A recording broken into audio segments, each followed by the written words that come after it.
We have had a very, very enriching 2 days, and if I can use the words, it's been an intellectual and visual treat, really. And I look forward to learning a little bit more about the Deccani Gardens now, and for which it gives me great pleasure to introduce Dr. Ali Akbar Hussain.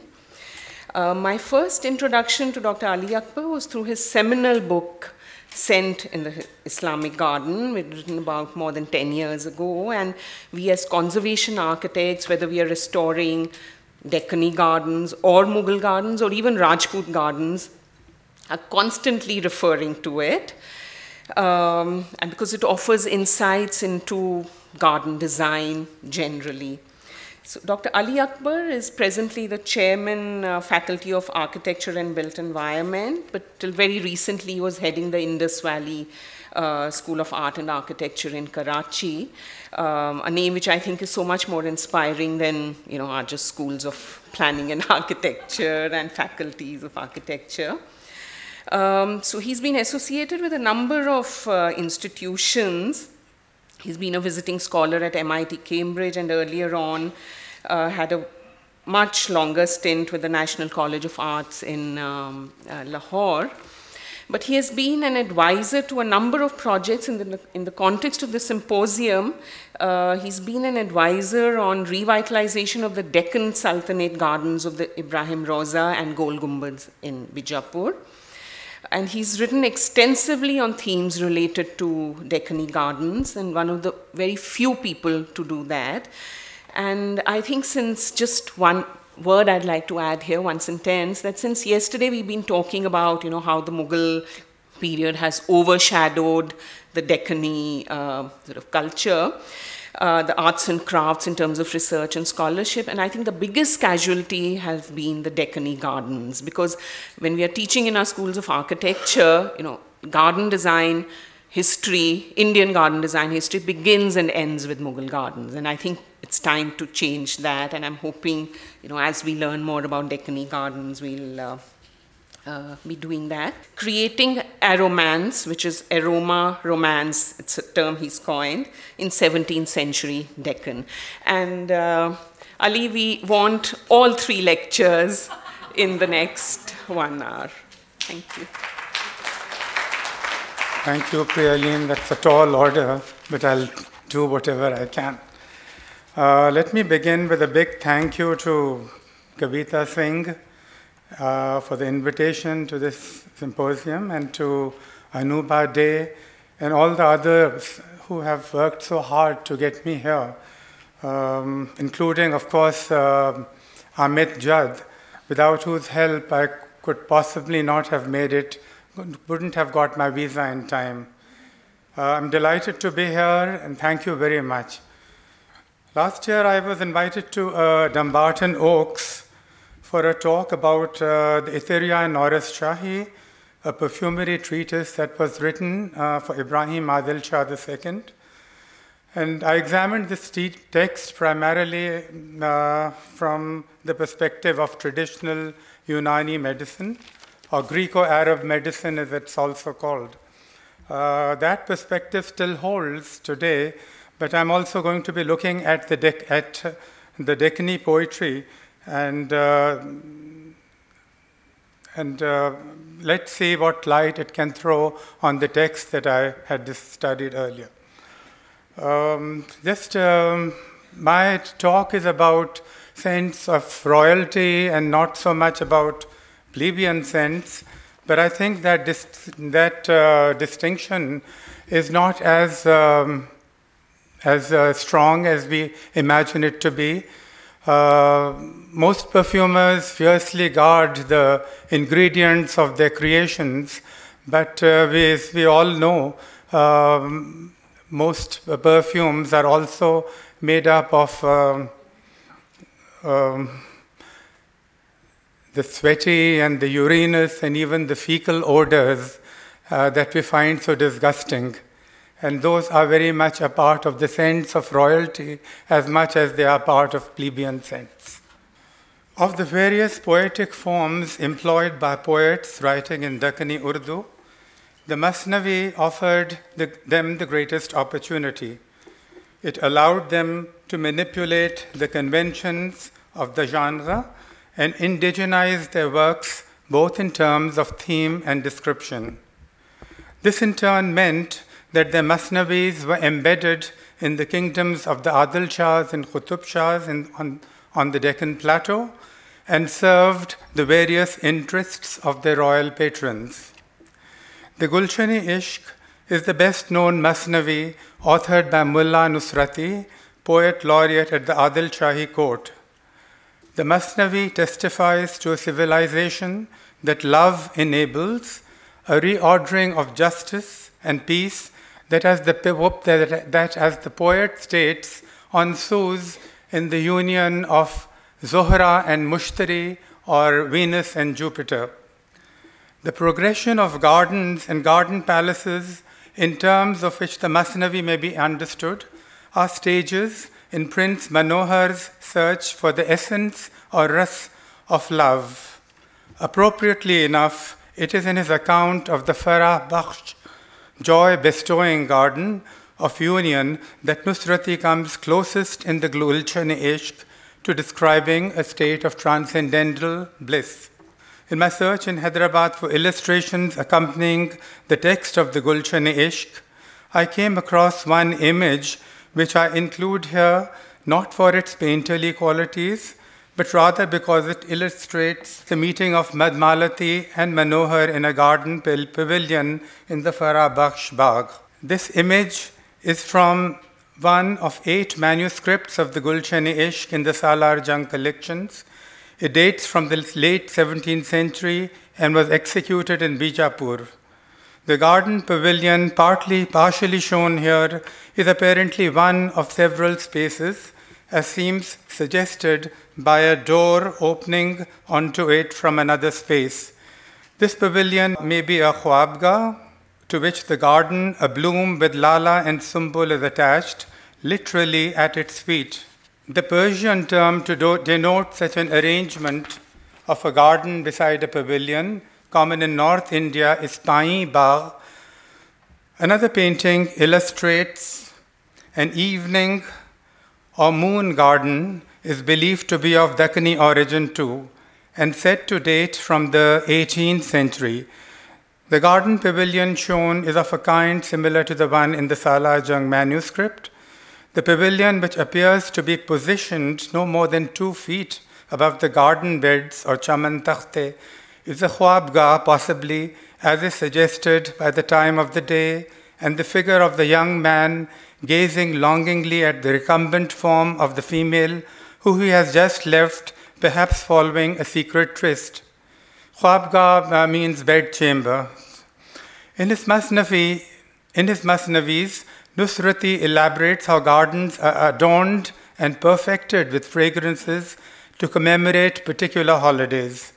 In his account of the meeting of Manohar and Madmalati in the Farah Bakhsh garden at the Holi celebration, he shows how the theme of fragrance and color is employed to bring together flowers, birds, bees, and humans in the garden.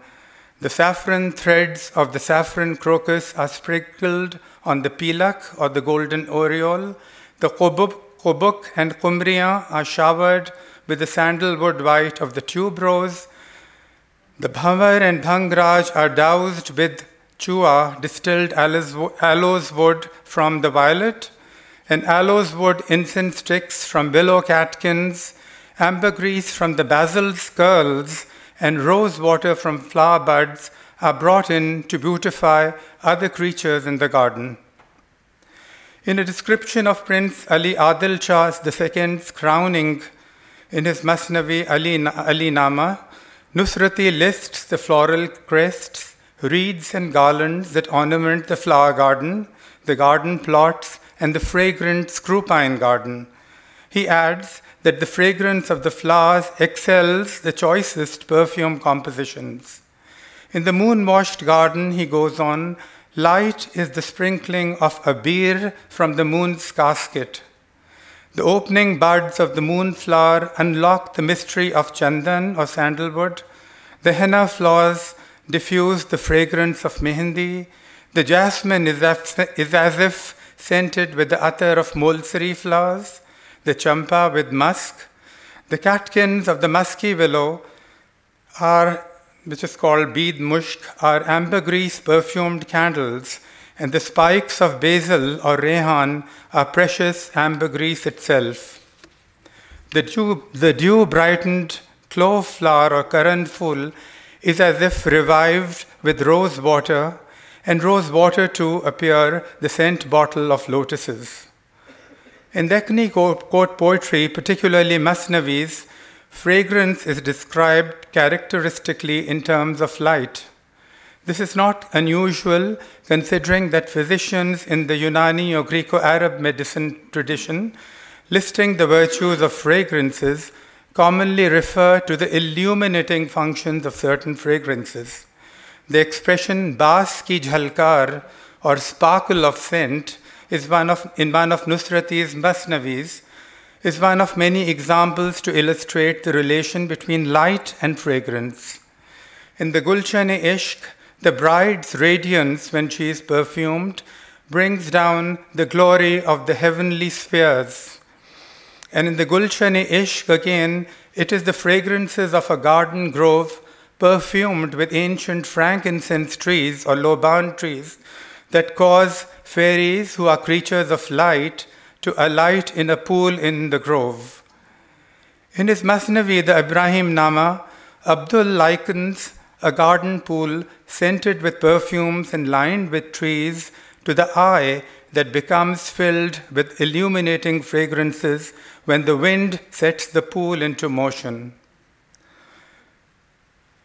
In the Ali Nama, the brilliance of Sohail, the star Sirius, pales in the rising clouds of Baramki, an incense composition whose principal ingredient is the resinous bark of the conifer yew.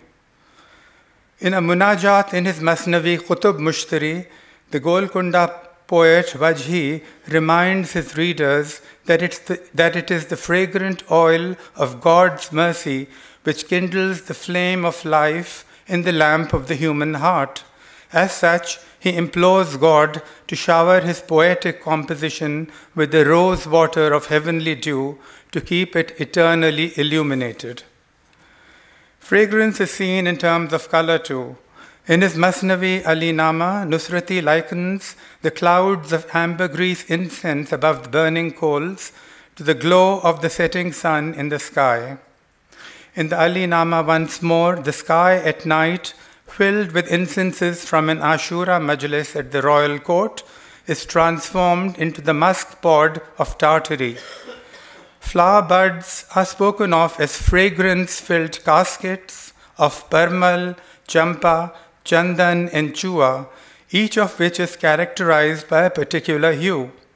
At the celebration of Holi, the moon lifts open the covers of these caskets and scatters these fragrances on the birds, bees, and moths. Fragrance is refreshing and reviving for creatures of light and the fireborn, such as the angels and fairies in the heavenly spheres. In the Ali Nama, Zohal or Saturn revives in the clouds of ambergris incense rising from the Sultan's court.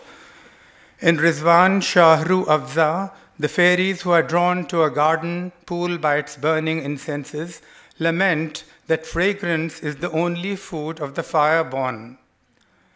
Fragrance nourishes the garden walks and its flowering trees too. In Ali Nama, the poet writes that the red dust of the garden walks, permeated with fragrances from the garden plots, becomes like Randha itself. In Ali Nama again, the poet, comparing the wind to the attar or perfumer, which is God really, declares that the garden revives on a hot summer day when the wind or attar opens the floral caskets to diffuse their fragrances, adding that the garden enclosed with trees becomes a cup of cooling sandalwood in the breeze. And here you have to remember that gardens were enclosed and densely planted with trees, and therefore they represented a kind of a container that helped fragrance to be diffused easily and to remain in the garden.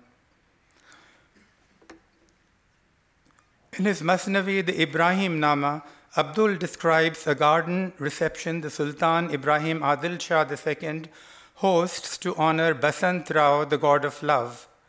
The reception is attended by the forest trees to honor whom the basins surrounding their stems are filled with perfumed water, khushbui pani, by the gardeners who are also called the food samplers or chashni gir mali. This mention of basins around tree stems would seem to refer to an ancient Indic practice of making earthen basins around trees that were filled with perfumed water to cause scent in their blossoms. The poet writes that the trees, when nourished and revived with the food at their feet, arise in trains and rows and adorn themselves in silken array to present khilbat to the Sultan. In the Gulshan-e-Ishq, the bridegroom fortifies his senses with an odorous lakhlakha, an incense composition. The bride is led to the ceremonial platform or takht when she is radiant and refreshed with perfume. Navina spoke about metaphors in painting, and Deborah Hutton as well. And Navina, in fact, showed an image of a garden, of a silver stream in a garden, where a young woman sits and splashes water on her lover. And that kind of thing, I think, lends itself admirably to read poetic texts in painting. I think that kind of a thing hasn't been done very much and should be done to be able to decipher paintings with greater clarity, perhaps. Fragrance, of course, is also pleasure-giving and pleasure-awakening, and Muhammad Quli's poetry furnishes the best examples of this idea. In his Qasida on Basant, he delights in the fragrances of ambergris and aloes wood, of musk and saffron, which he says have transformed the world into a Gulistan. The trees in his Gulistan wave with joy as the wind, carrying the 52 fragrances of Kadamb, surges through them, and the flowers of his garden open up to fill the air with their fragrances.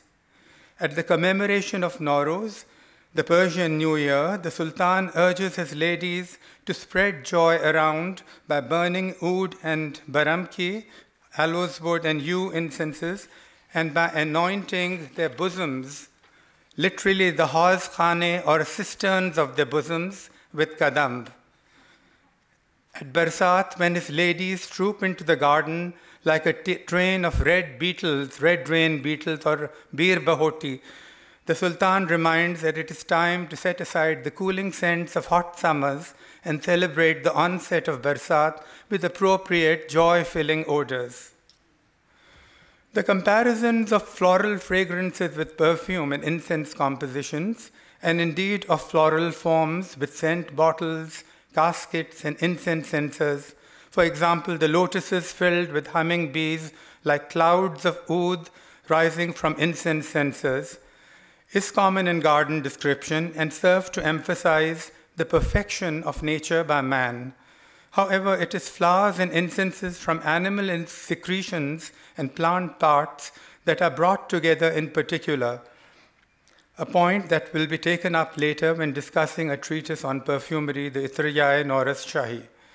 The Masnavis also suggest that the enjoyment of gardens that forms one of the chief subjects was possible in garden retreats outside the city and in gardens within the citadel, which were on the one hand densely planted with trees or otherwise enclosed by walls and buildings so that perfume became perceptible.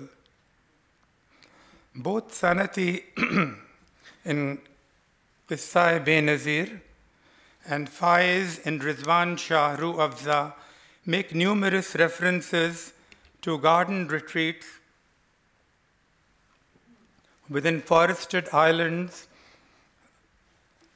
within forests of agar, Indian frankincense, and chandan or sandalwood, and of forested islands within large expanses of river.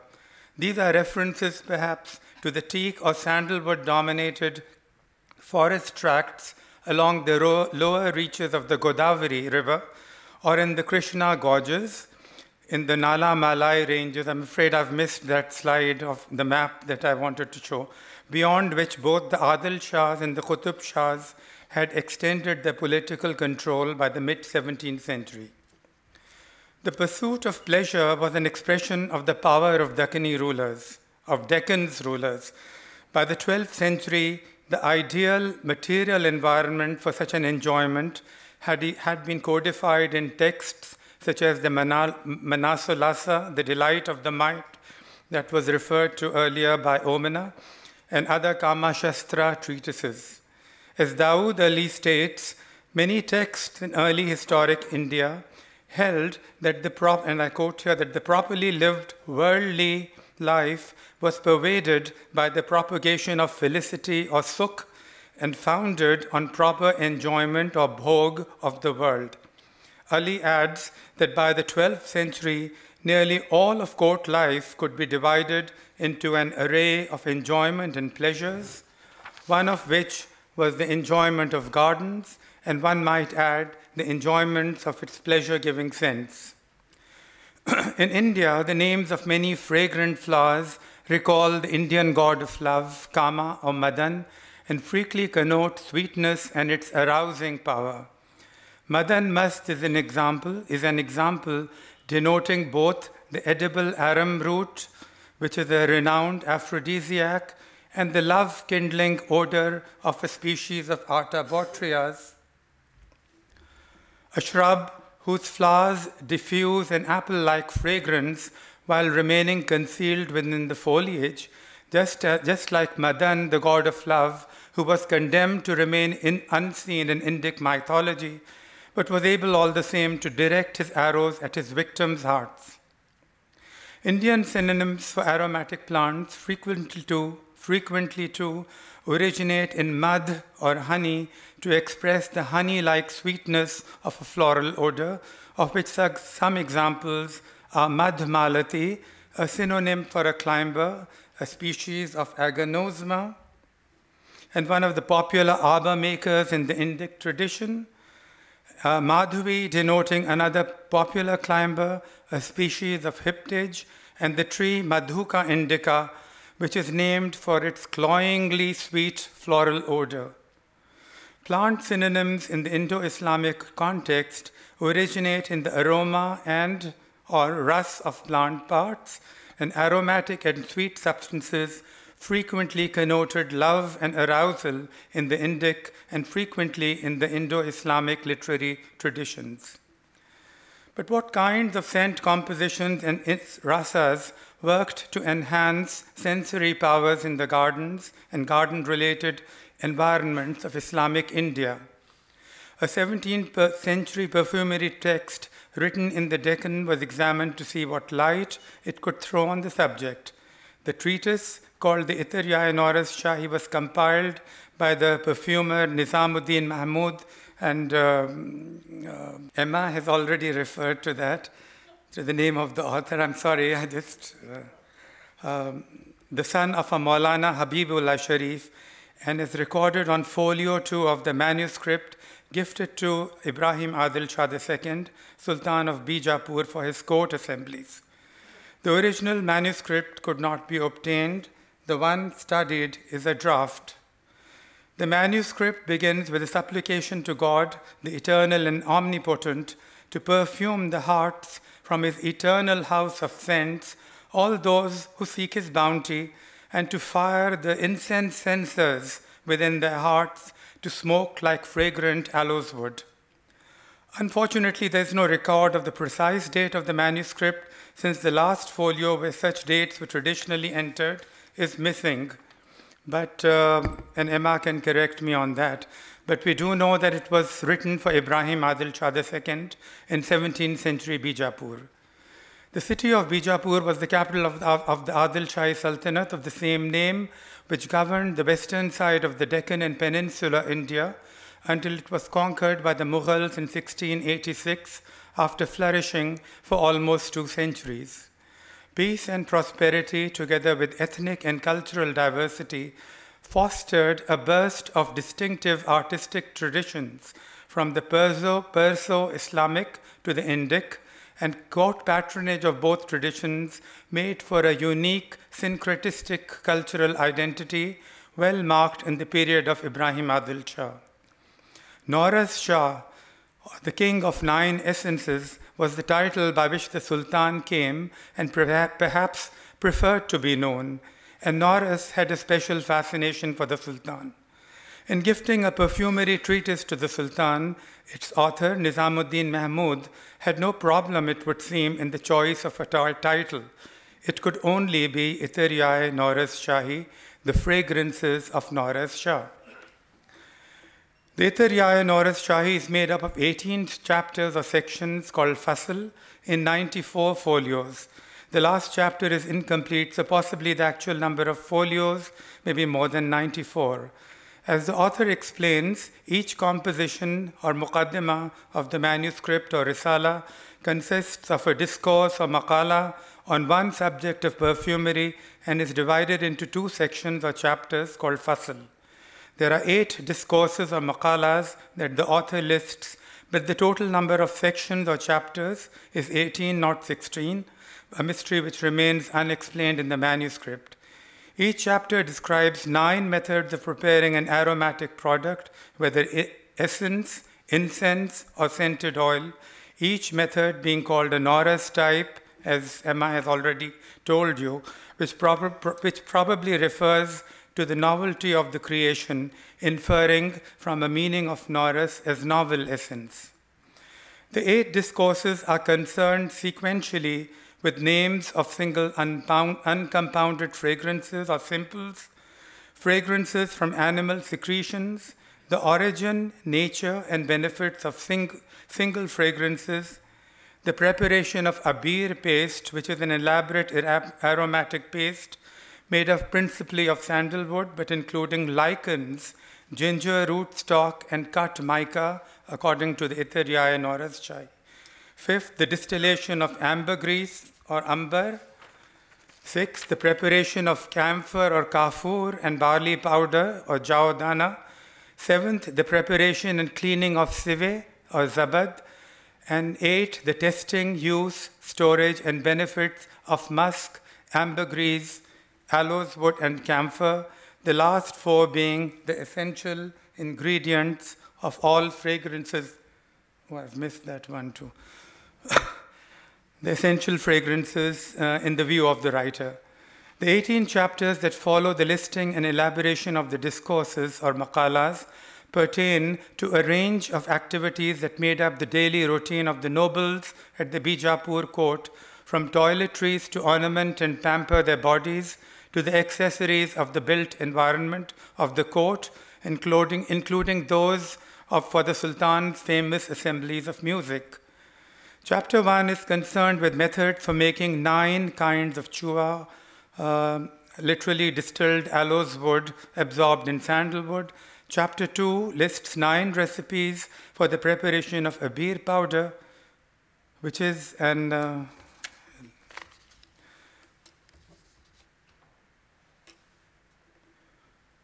important component of festivities at Holi. Chapter 3 describes 9 methods for making aloes wood candles, oud batti. Chapter 4 lists 9 ways of making aloes wood oil and incense, oud. Chapter 5 provides recipes for various kinds of incenses or bakhurat, including kushta and baramki. Chapter 6 elaborates on recipes for fragrant oil. Chapter 7 discusses the 9 ways of making ghalia, a perfume principally from camphor and ambergris. Chapter 8 is concerned with ways of extracting rose oil and rose water. Chapter 9 discusses 9 ways of making fragrant waters called abhai khushbui. Chapter 10 illustrates 9 ways of scenting apparel with incenses. Chapter 11 explains how perfumed candles or shamai muambar, including camphor candles, can be made in 9 different ways. Chapter 12 provides 9 recipes for perfumed betel leaf, betel nut, and fragrant lime. Chapter 13 discusses perfumed kahroli, a product whose identity is unclear.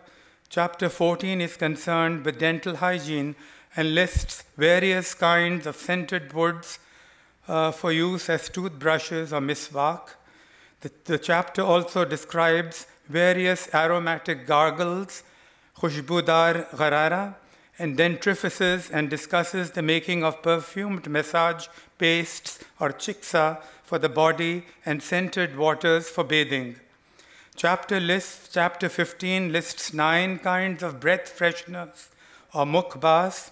Chapter 16 lists 9 ways of perfuming the bed chamber or khwabgah. Chapter 17 lists 9 recipes for making scented waters to store in a spouted clay pot or ewer and in bags made of scented hides or kimukht. Chapter 18 lists 9 kinds of floral bouquets or potpourri, pulva. To make sense of the recurring use of 9 in the various methods outlined, one should look for guidance in the Ayurvedic medicinal tradition. According to Indian physicians, it is important for a person to habituate himself or herself to each of 9 key flavors or rasas in order to live a long and healthy life. By extension, an artistic creation, a garden perfume or a literary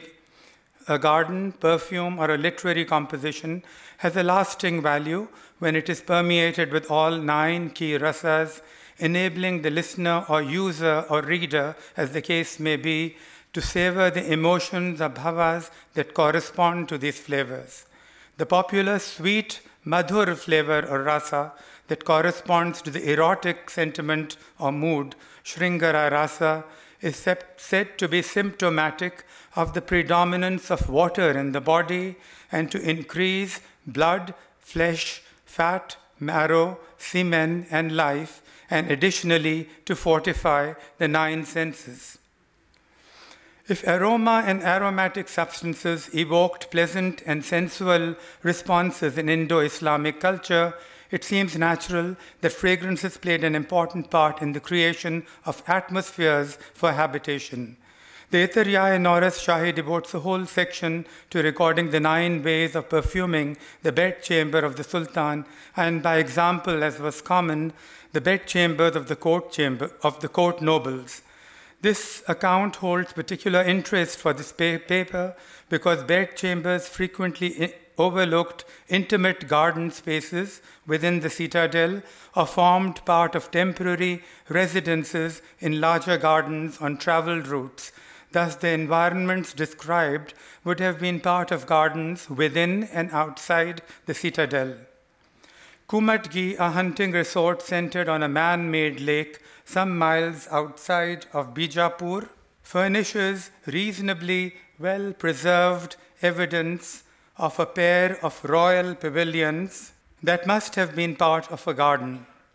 Of this pair, the shower pavilion, a 2-storied structure. Navina had a really good slide. I must try and get it from her.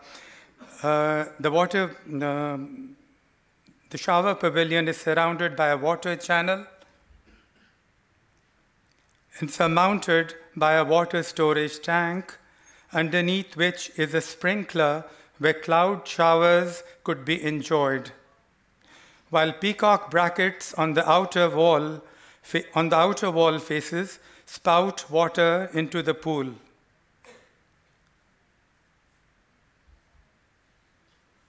The other pavilion, which could be described as a chitarsal or picture gallery, possibly doubling up as a khwabgah, has ornamental pools within and evidence of wall frescoes.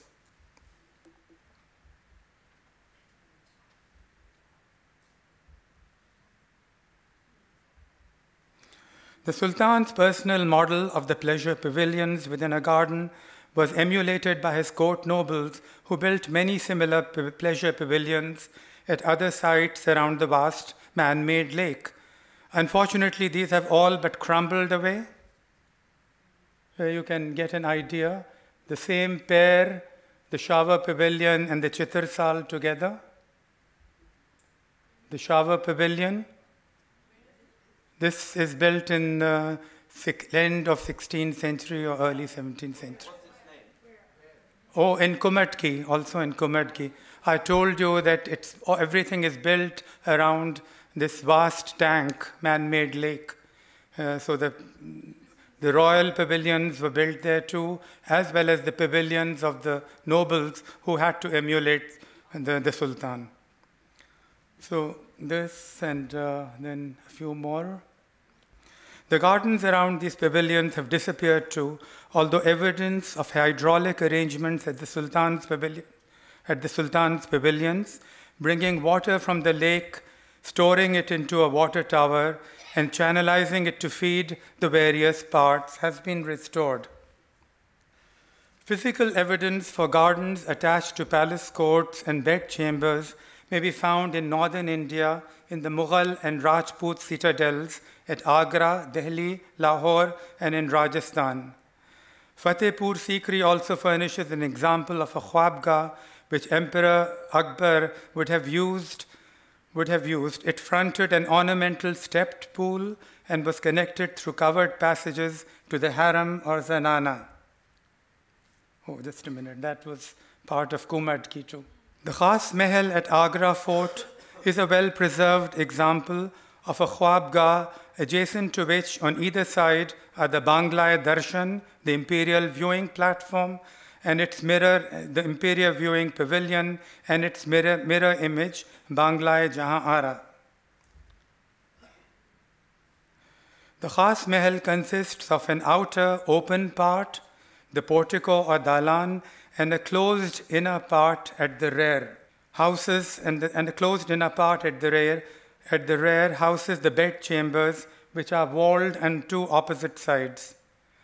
The pavilions overlook a pine bagh called the Anguri Bagh, which was once planted perhaps with fragrant low-growing herbs, later with marigold and coxcomb, and now with coxcomb and alternanthera. At the Red Fort, Lal Qila in Delhi, the khwabgah, now called the Khas Mahal, is divided into three chambers: the khwabgah, the tasbih khana for prayers, and the tosha khana for darshan, behind which, overlooking the Jamna River, is an engaged octagonal tower. The pavilions at the Red Fort, as at Agra, and this is courtesy Archaeological Survey of India, which I should have written, but I haven't. The pavilions at the Red Fort, as at Agra and Lahore Fort, are lined up against one boundary of the citadel along the rivers Jamna and Ravi. The pavilions open up to the river and breezes on one side, as you can see at the bottom of the citadel. There are the pavilions there, and scents towards the opposite sides.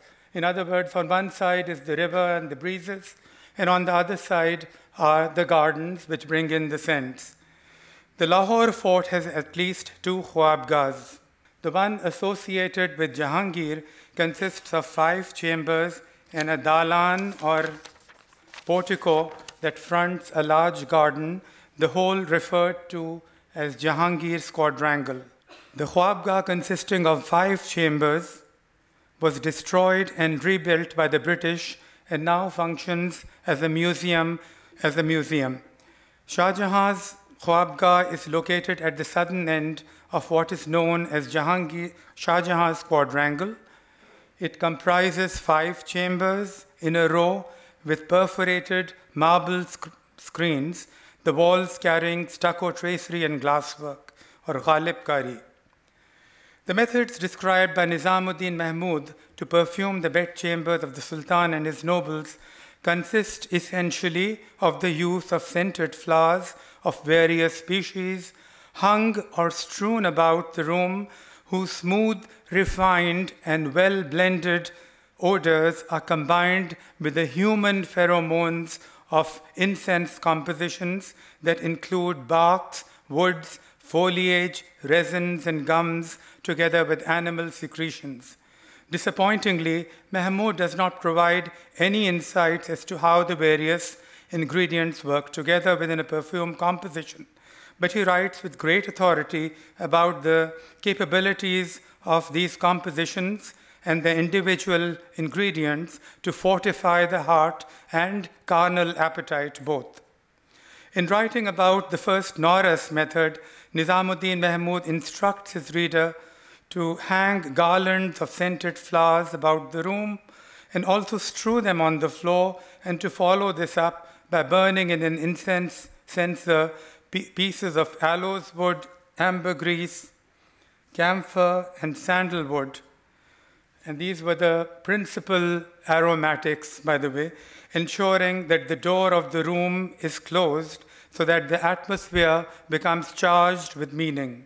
The ingredients in his second method include camphor pieces or kafur, jaudana, barley grain, kapur kachri, the chopped up aromatic root of a kind of ginger, an important ingredient of abir, chua or distilled aloes wood, which we referred to earlier. These, the writer informs, are mixed in sandalwood oil and sprinkled on the walls, and at the same time aloes wood is burnt in a censer and the door of the bedroom chamber closed. The writer adds that a large number of scented flowers should be kept in the room besides, but he does not name the species of flowers. The third method described in this chapter is essentially a floral arrangement for a silver platter beside the bed. It includes dona and marva, the foliage of a species of artemisia and a species of oreganum, commonly mentioned together in horticultural and poetical texts, and two kinds of jasmine, Jasminum zambac or mogra, and Jasminum officinale or chambeli. The jasmine and oreganum species have always been strewn together in garlands, as may be witnessed in the flower markets of southern India, such as at Bangalore. But in the present day, the orange flowers of Crosandra are added to the mogra marva composition, which complements the green of the foliage. This artistic creation is woven in the hair by women, especially in South India. Just to add here that jasmine garlands are mentioned by Hakim Ghani in his treasury called Khazain al-Adwiya, the treasury of drugs, and this is the last big work on medicine, Unani medicine, that was written.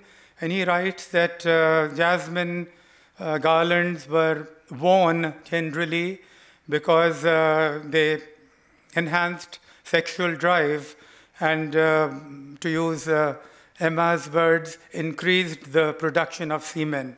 Another aromatic arrangement for a bowl consists of jasmine, a kind of rose, sevanthi, and oddly a kind of fig.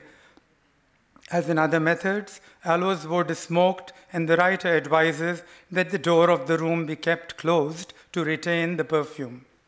The fifth method is somewhat elaborate, involving several ingredients that are chopped up, dissolved in a herb extract, sharbat-e-nabat, dried and later burnt in a censer, ensuring that the door of the bedroom chamber remains securely fastened, so that the smoke diffuses in the room and renders it fragrant.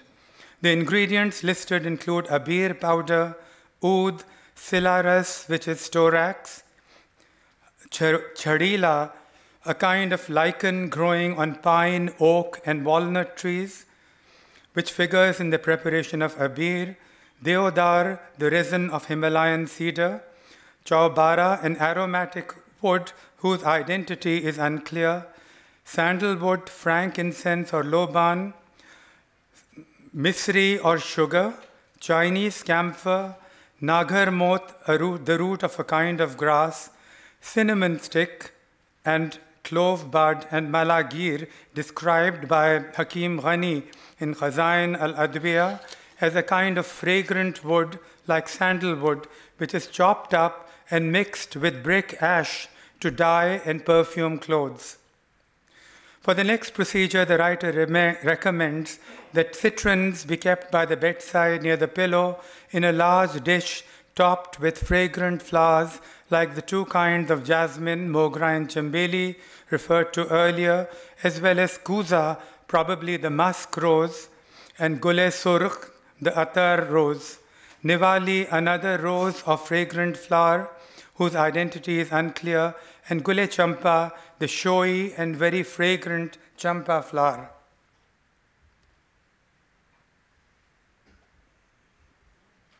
I seem to have missed. Anyway.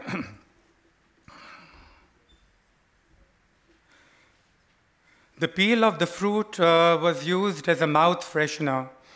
The writer advises that a solution of bala flowers and sandalwood and distilled aloes wood be sprinkled about the room, and as usual, aloes wood should be smoked and the bedsheet lifted so that it absorbs the perfume.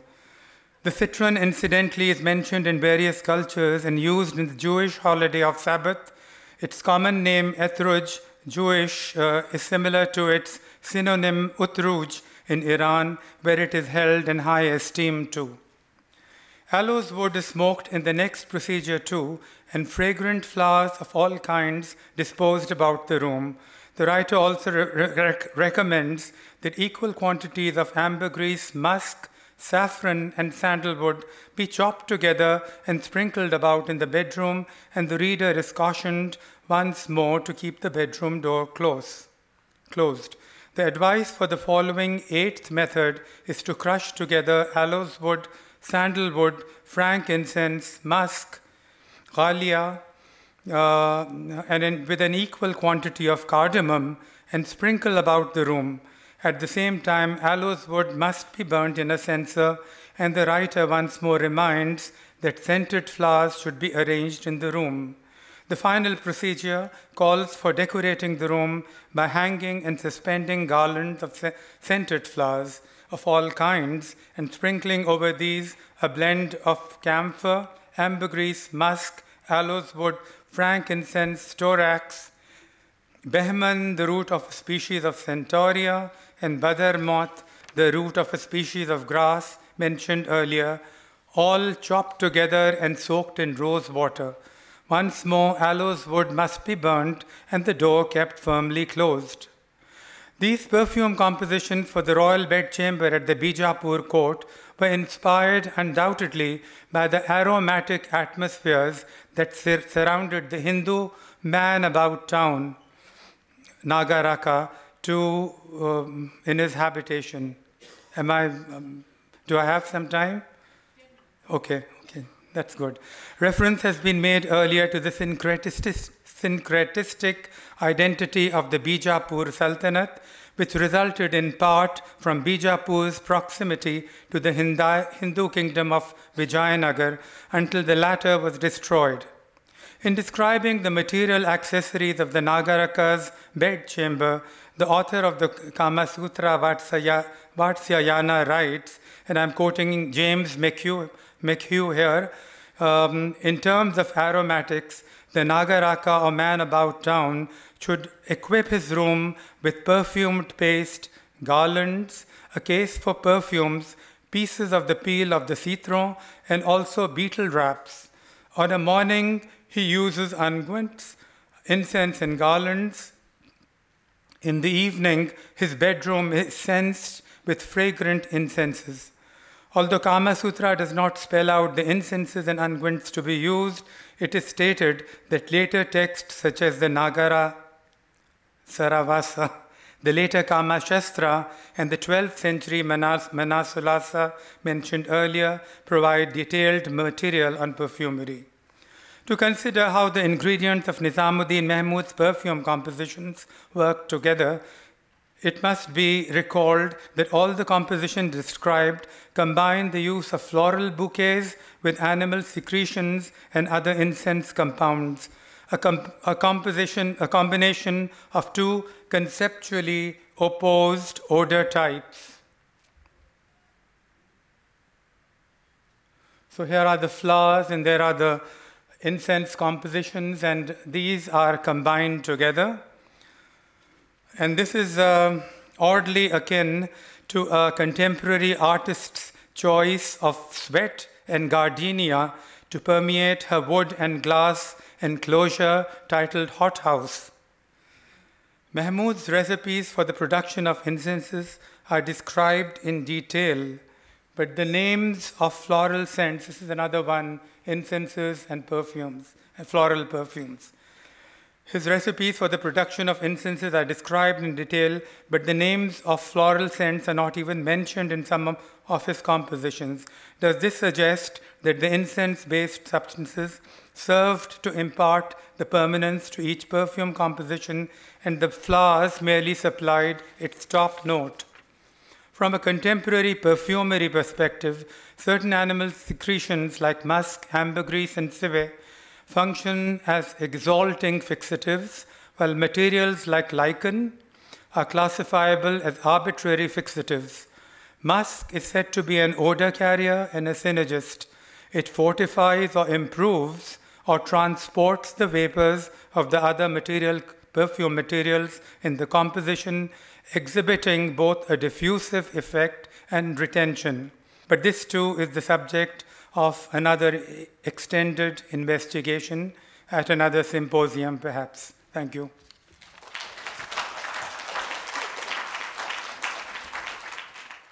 Thank you for such a fascinating account, which brought together poetry, literature, and garden design. I think it's a tradition which we've seen in the Baramas tradition, in the Ragamala painting, where paintings, again, literature, poetry, music, all came together.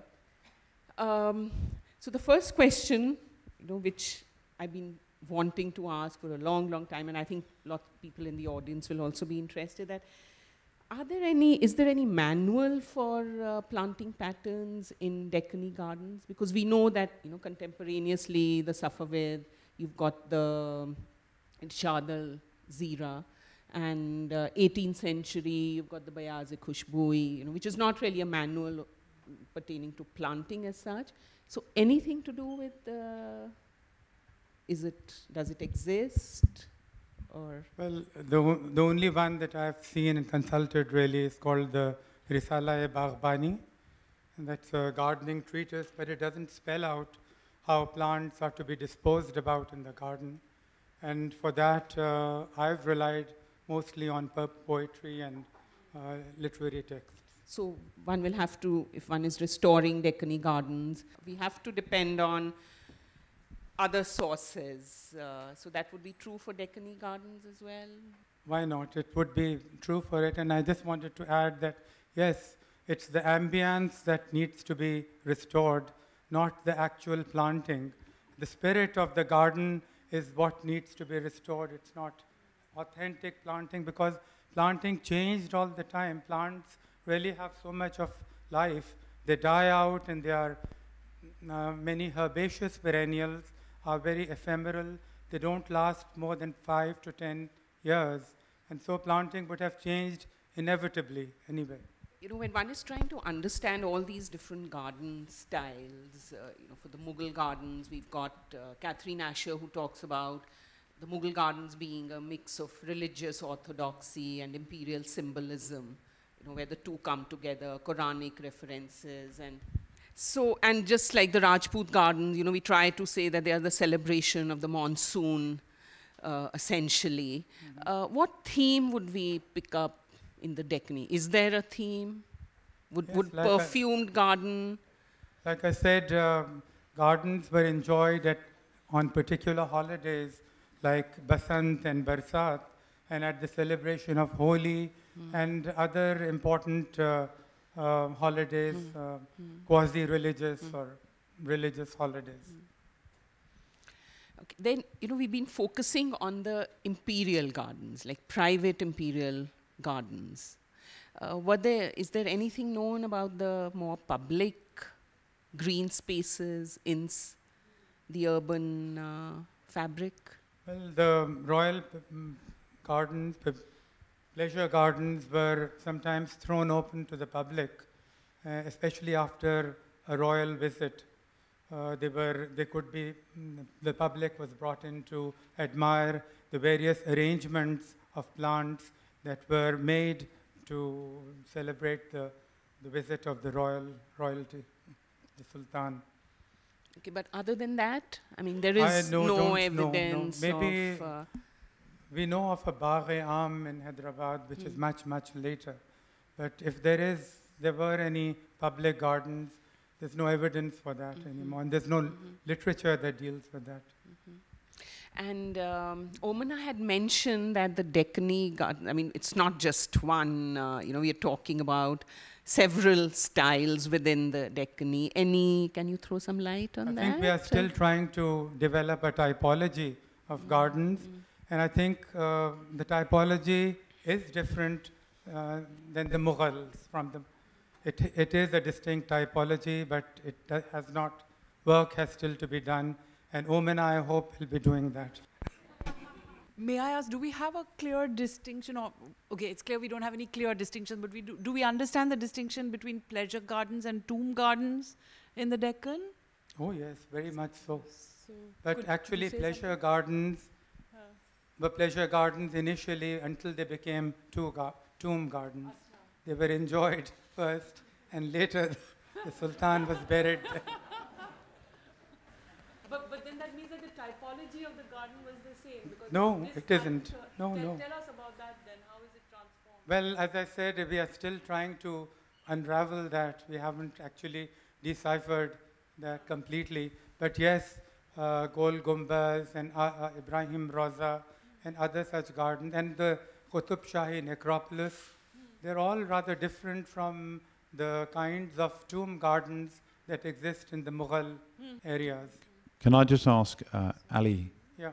You showed some great images at Kumatgi, and looking at some of those buildings, the ones that haven't been restored, the one we showed the pavilion with the water lifting tower in the background, it's obviously quite close to the face of the dam, and the other side of that water lifting tower is a slope which had a sort of oxen brace on it, so the oxen rotates and raises the water to run the shower, right? Yeah.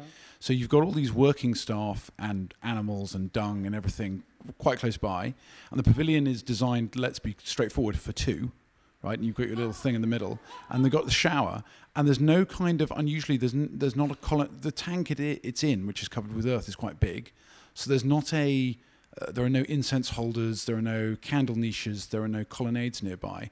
And you were describing earlier all of these different modes of transmission of scent in the handbook, be it potpourri in bowls, be it, I think, fragranced water in bowls as well as rose water, be it incense or flowers strewn. Is there any tradition of actually scenting the water itself? Oh yes, given, very much so. Okay, especially in that kind of context, given that you're in something in a spray mist, maybe more than a shower, you're in a spray mist, and you're in a tank of water, and you're surrounded by water.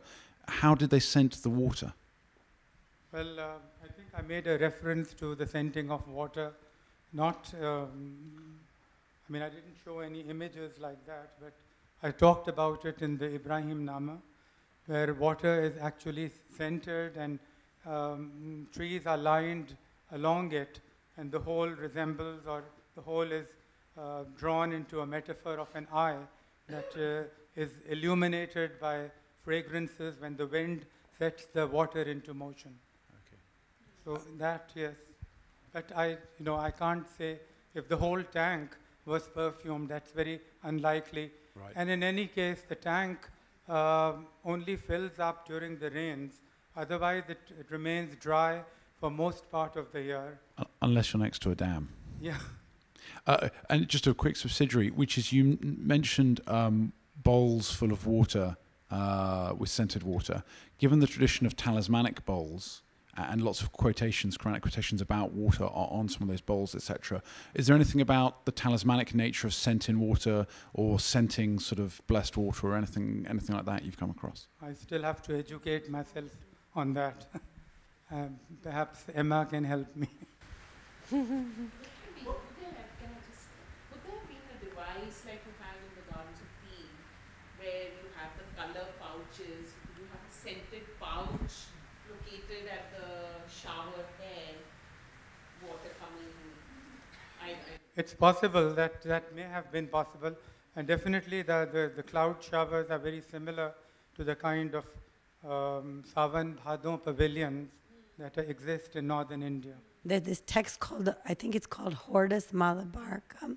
The what? The Hortus Malabaricum, which is it's a Dutch text that was composed based on research that was done on the Malabar coast about medicinal plants. And one of the interesting things is the informants, he tells us, are two toddy tappers, because they collect herbal and medicinal plants to treat elephants and other important animals from these gardens.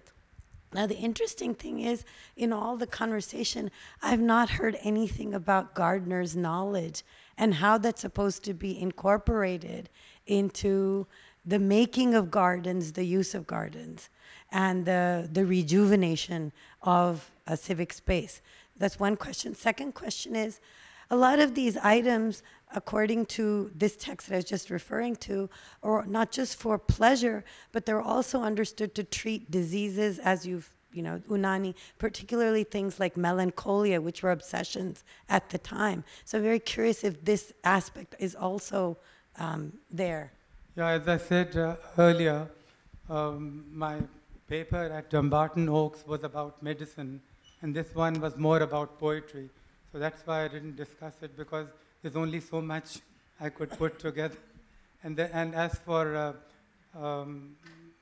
as to how animals were treated, I think there is so much to do with human beings that it leaves no space to discuss animals, and it has to perhaps be discussed at another presentation.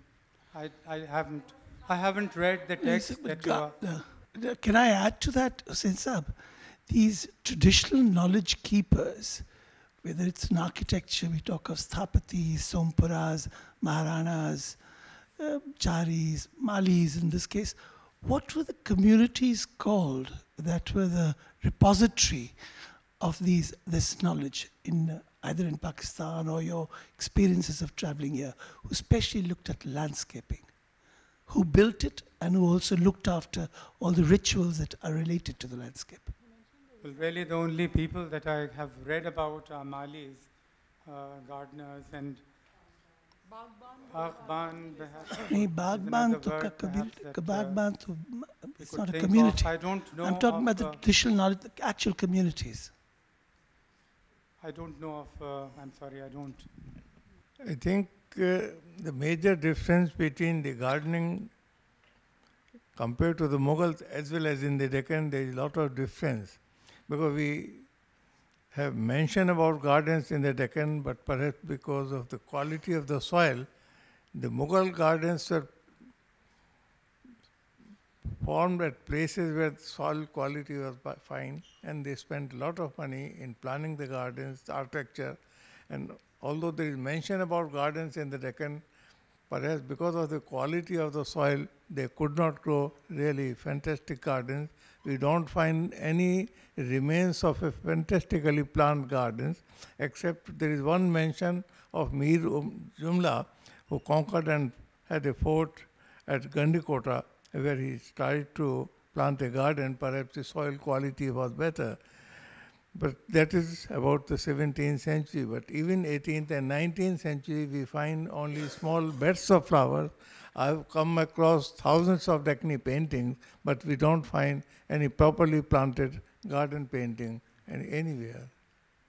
No, there are no garden paintings. That, again, what garden paintings provide is an ambience of the garden, and that really is that is really the most important thing. But I think we need to understand that the Qutb Shahs and the Adil Shahs made it very clear that they wanted to keep their gardens distinct from Mughals. For instance, they talk about the benefits of planting supiari or betel nut rather than the cypress. They think the supiari is much superior to the cypress, and they think that fields of rice are a more pleasing sight than fields of watermelon, for instance.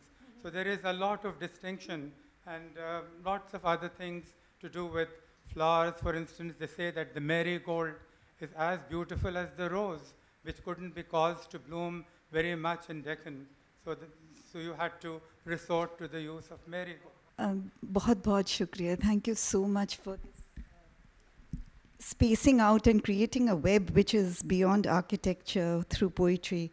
I wanted to know that just as in Lucknow and in Banaras, in Varanasi, you have the court and then you have the bazaar, where you have the metaphor of the garden and all the sociology connected with the perfumes replicated in the Tawaif, with the Tawaif culture.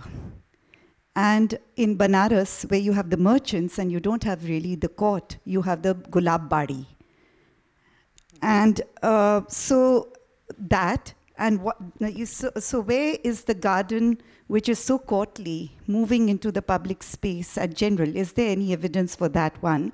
Because then you have the Chadar Chadhana and the Itra Chadhana with regard to the dargahs, which is very, very important in the Deccan, Bijapur and Golconda and much more. So the Itra comes there. The second question is, you know, the whole idea of erotics, which is encapsulated. For instance, I want to know Missi, for instance, which is used by the Tawaifs, etc. And I had recorded some songs by the Tawaifs who sing these garden songs and associate with all the body parts from both from Banaras, Rampur, and Agra and Lucknow, where the metaphor of the garden is recreated through herbs, through movement of dance, through movement of music. And it's surprising that it's the dance which actually brings out so much of eroticism and metaphors of the garden, which is brought out. So I was wondering if you have similar kind of linguistically culled out ideas which come out of the Deccan culture. One is the question that of the common people and the ideas of garden, and the other, the culture of perfumes, so as to say. Jaise Lucknow mein, there's this metaphor, gulabi jada. You know, in Awadhi we say gulabi jada, which captures the pink rose tinted winters. So in the Tawaif's songs also you get the use of so many metaphors which talk about perfumes and eroticism with every part of the body. And I have about 3 or 4 songs which were recorded by me a long time ago on this. About gardens for Tawaif, as you say, there is one evidence for one garden in the Deccan or outside Hyderabad, and that is the garden of Mahalaqa Bai, who was a courtesan, and she had a palace there. The garden still exists. I mean, the pavilion still exists. The garden is gone, but it's probably going to crumble away too because nobody is taking care of it. It's being restored. Is it? Okay, good. About common people, how they figured in celebrations and merriment. Yes, well, the Hadiqat al-Salatin, which was a court history written for Abdullah Qutub Shah. It records various celebrations around tanks, and it describes in detail how public actually used the tank and used the gardens around the tank. So, you know, I could refer you to that. It has been translated into Urdu, and you know, it's something that you could look up if you want. If there are no more questions, may I ask us to please give a round of applause to the wonderful speaker of this session. Thank you very much.